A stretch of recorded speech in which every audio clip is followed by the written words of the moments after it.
Синдикален зид утре ќе опколи владата. Зградата на Илинденска број 2 ќе биде блокирана од 21 синдикалец. Од ССМ велат бројката не е случајна. Затоа што согласно закон, тоа е законскиот минимум за да ја блокираме некоја институција или некоја сообраќајница.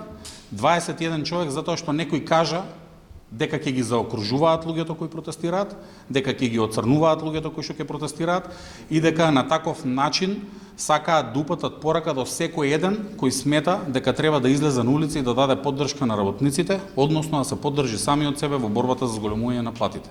Првиот човек на Стопанската комора пак во однос на барањата на синдикатите денеска порача дека работниците не треба да ги бараат правата на улица, туку преку диалог со институциите.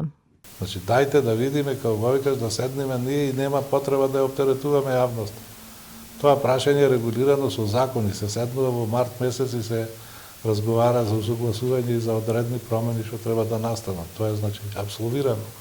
Ние сега наместо да седнеме во институциите да преговараме, седиме на улица. Од Сојузот на синдикати велат дека не се откажуваат и очекуваат утре на владината седница работничките барања за повисоки плати да бидат прифатени. Во спротивно најавуваат уште еден протест, а потоа не се исклучува и можноста за генерален штрајк.